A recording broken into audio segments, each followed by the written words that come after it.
What we're going to talk about today is secondary stroke prevention. That means that you've had a stroke, and we're going to look at your risk factors and see what it is that you can do to prevent another stroke.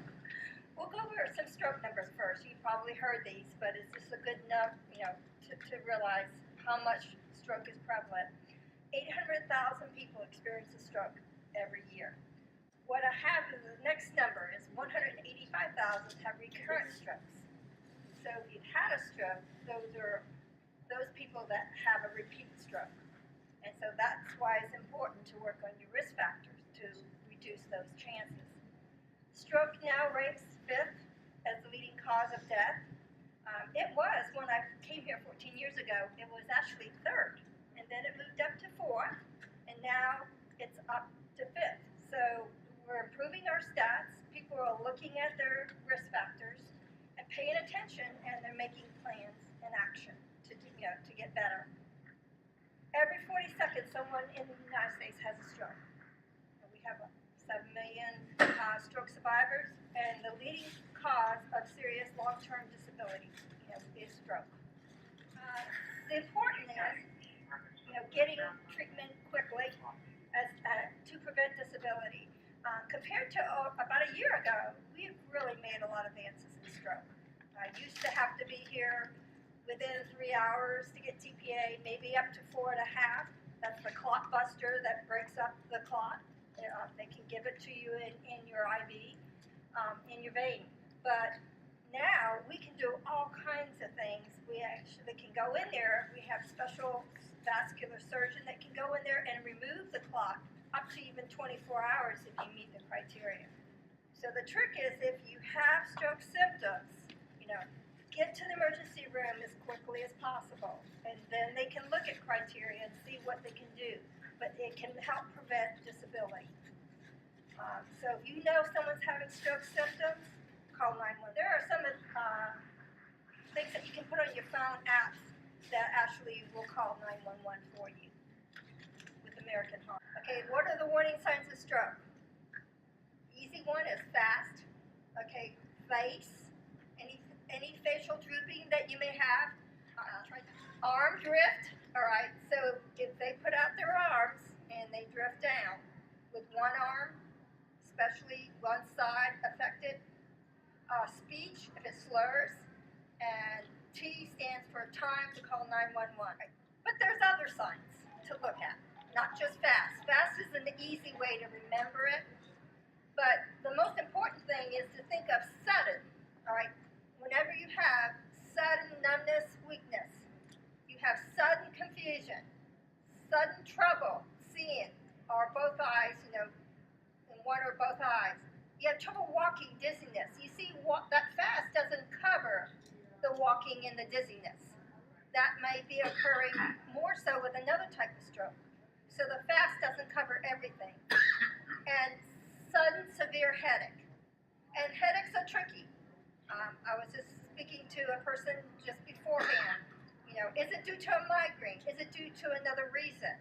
That's why it's important, if you get a sudden, severe, and I mean really severe headache, come down to the emergency room and have it evaluated. When I say come down to the emergency room, I don't mean getting in your car coming down. Call 911 because there's traffic in Jacksonville. It may take, those special minutes that maybe we can do something. Do y'all know the difference between the different types of strokes? It's either a clot or a rupture of the blood vessel. So the most common is your ischemic strokes, where it's a clot leading up to a vessel leading up to the brain or within the brain. A clot, it may come from the heart, it could come from the neck, or it could be within the vessel itself. It may be that the vessel is clogged. I always, with cholesterol. Compare this to, when you build up fat as a clogged pipe. Think of it, and it closes off. So blood flow is stopped. Hemorrhage, all right, is where you have a leak. It can be a leak in the vessels, and you bleed into the brain. You treat them differently, and that's why when when you come to the emergency room, they do a CT of you, and that way we can tell which one of these strokes that you're having. Sometimes we can't tell right away. We have to do further testing. But at least we can tell if it's a hemorrhage or maybe a ischemic stroke. Is one of them embolic? The embolic would be the ischemic. That means that a clot traveled from a heart valve or anywhere else, moved up and lodged into the brain itself. Right. Carotid stenosis can be one of the vessels are clogged or blocked. That's your big vessels in your neck that go up into the brain supply with blood. So this is why when you get examined for a stroke, for a rule out possibility, they're going to look at the blood vessels in your neck to see if there's a problem. And then they can estimate, according to that, what if they have to do anything. Sometimes it's just waiting and watching. Okay, a TIA. TIA, I always tell people, think of temporary, transient ischemic attack. This is a stroke-like symptoms that occur, and you might just consider it as warning signs of stroke. And it may only last a few minutes, not over a day, and you still need to come into the hospital to get it evaluated because we don't know if it's a TIA or a stroke when you're having these symptoms. But it's temporary. And in both of these cases, stroke or TIA, you need to look at your risk factors. It's important that we do, and we're going to be doing that. These are just some stroke facts. African Americans are at higher risk for stroke. Even Asians and American Indians. So this goes ahead and just defines African Americans have almost twice the risk of first ever stroke compared with whites. And we're in that stroke belt. Upper Florida, it goes the stroke belt, that those are people that have high risk with stroke, that have more than the rest of the United States.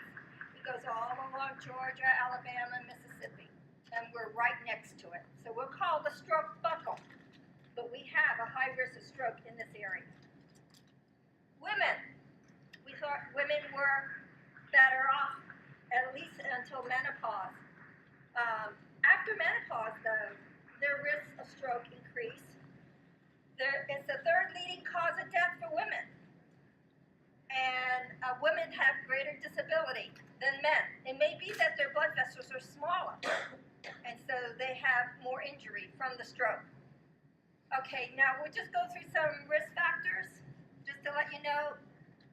Blood pressure is the single most thing that's the most important to keep in control compared to all the other risk factors. Blood pressure, if you keep it below 120 over 80, has half the lifetime risk of stroke. So going to your doctors, taking your medicines. I've done home care in the past, and I went and did home visits. And I ended up getting the blood pressure of all the family members. And they just weren't taking their blood pressure medicines. And there's a sitting dynamite, for having a stroke. Impaired glucose tolerance, diabetes, triples the risk of stroke, doubles the risk if you're glucose impaired. Also, the risk of developing a stroke is 4.2 times higher in those with depression. Stroke can occur at any age, but after 55, it increases. It doubles every year after 55. So I've taken care of kids that have had a stroke. A baby was born that had a stroke. But your chances after 55 increase. So that means that you have to adhere to your stroke risk factors and modify your lifestyle. Atrial fibrillation is another risk, and it can increase 4 to 5 times every year with atrial fibrillation. We get a lot of people that come in that go into atrial fibrillation. It's a regular heart rate. And what happens is that you throw off clots in your heart, and it goes up to your to the brain. So these people may have to go on a blood thinner because they have atrial fibrillation, if it permits with their condition. Okay, what are things that we cannot do anything about? I mentioned age, if you're over 55. Gender, I could say that men are more prone to have strokes up to a certain age, but then women catch up. Your race, family history, if you have a history of stroke in your family, or heart attack, you can't do anything about it, but it tells you that maybe you should really listen to what are your risk factors. If you had a prior stroke, or TIA, or a patent foramen ovale, which is like a hole in the heart that you can throw a clot. What are risk factors that you can change? All right, I mentioned blood pressure, diabetes. If you control these, you reduce your stroke risk. Carotid artery disease, if you find out that you do have carotid artery disease, that you follow your physician instructions. They may or may not consider surgery, depending upon what is the problem. TIAs, take the medicines that are prescribed. Atrial fibrillation, certain blood disorders like sickle cell, and high cholesterol. These are things that you can work with to try to control. Yes, you have them, but you can work with optimizing your health. Lifestyle risk, smoking. Smoking is pretty high. If you can stop smoking, that can reduce your stroke risk. Physical inactivity, excess alcohol, and illegal drug use. We have several people coming in at a young age with cocaine that end up having a stroke. And when I worked with cardiologists, not only does it do damage and maybe cause a stroke, but it can cause damage to the heart with heart attacks and heart failure. We've had people 28 years old needing to have a defibrillator put in their heart because from cocaine and the damage it did. This is the good part. 80% of all strokes can be prevented. So this is where you can work on your stroke risk factors. It's possible to reduce your chances of having another stroke. I like this. I got this out of Living Health Lifestyle of American Heart. You actually can go into every page on each one of these, and it can give you better information on how to work on each of your risk factors. But what they're recommending for lifestyle modification is get active, keep moving, eat better, lose weight, stop smoking, control your cholesterol, manage your blood pressure, and reduce your blood sugars. Okay, blood pressure measurements. It's important that if you have high blood pressure, that you try to lose weight if you're overweight. Eat a healthy diet, low in fats, total fats and saturated. Be active as much as you can. Limit your alcohol. Take your medicines that are prescribed. If you run out of your medicines, don't call the doctor. And also watching your salts. I forgot to mention that. That's real important. And know your blood pressure goals. So one doctor may say to you, I'm happy if you get your blood pressure 130s. It depends upon what your condition is. 120 is better, but if your condition says, that he thinks it's better to keep it around 130, that maybe you have symptoms when you get too low, then that's up between you and your doctor. You should know what your goal is. That's important. When you come in to the hospital after acute stroke, we don't want to lower your blood pressure too quick. We want blood to get up to the head and supply the head. So we look at that patient and we're looking to see what they're doing, how they be, reacting, and then we'll decide if we're going to start their blood pressure medicines right away. If it's too high, we need to act. So another area is working on your cholesterol, hyperlipidemia. So the LDL, these are kind of goals before the stroke. LDL less than 100. LDL is your bad cholesterol. HDL is the good cholesterol. HDL gets rid of the bad cholesterol. So we like the HDL to be higher. We don't really look at that too much with stroke. What we're looking more at is the LDL, the bad cholesterol. Some cases, It may even be that the docs wanted to get to 70 or less than 70, especially if you have diabetes, heart disease. So they may be aiming to get it to 70 instead. If you have diabetes, right, by managing your diabetes, it can greatly reduce your risk for another stroke or heart disease. They're going to be looking at your hemoglobin A1C. Does anyone know what that is? What is it? Well, it has to be at a certain level.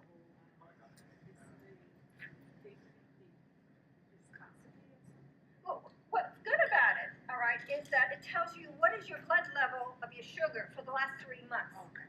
So if you go and draw some blood, okay, my blood sugar is 100. That tells me what it is right now. But I can tell what it is by drawing the hemoglobin A1C, how you've been doing for the last 3 months. So you may be good right now, maybe you fasted, but what were you doing the last 3 months? So we have, they can draw the hemoglobin A1C and now can say if, how to treat the diabetic patient. Blood pressure, diabetics, it affects your blood vessels. So you want to keep your blood pressure in good control and cholesterol. So with the diabetic, we're going to be for sure getting that. Most likely, they're going to be aiming for that cholesterol LDL to be 70. Most likely. Should you take it per year? According to the doctor, he should be. If you're on cholesterol medicine, they're going to be following it. And they may have to adjust things, and that's another thing with blood pressure. Just because you're on one blood pressure medicine right now and it's working, doesn't mean it's not going to be working a month from now or a year from now. So it's important to keep on going back and making sure that you keep it in control. Sometimes people have to look at their blood pressure, at different times of the day. Have a home blood pressure device to know where they are. If you eat a lot of salt, blood pressure may go up. Healthy diet, that's real important. And depending upon what condition you have, you may have to be on a low salt diet, you may have to be on a diabetic diet, cardiac diet. But the important thing is that you have vegetables, fruits, whole grains.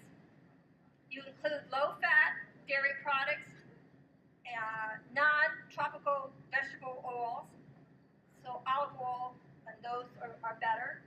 Limit your intake of sodium, sugary drinks, sweets, processed foods, and red meats. Avoid the hydrogenated oils, tropical oils, and excessive calories. Keep on moving.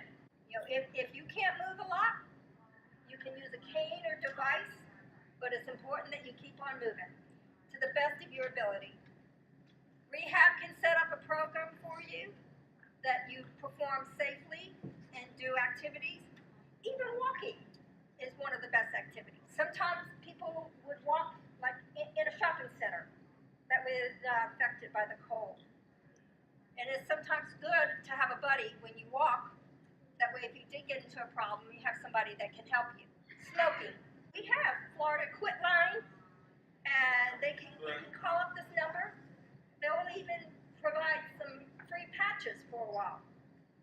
So they have all kinds of programs to help you to quit smoking, not only in the quit the smoking, but the behavior part of quitting smoking is hard. I'm going to be passing around the stroke risk scorecards that we can do afterwards, just to give you an idea that you can check off and see where you are. So if your blood pressure is high, you're going to be at high risk.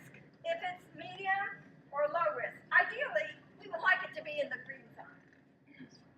So it would just kind of let you know what areas that you need to work on. So they have some scores up here, but to me the most important thing is knowing if you're in the red, green zone, or the red.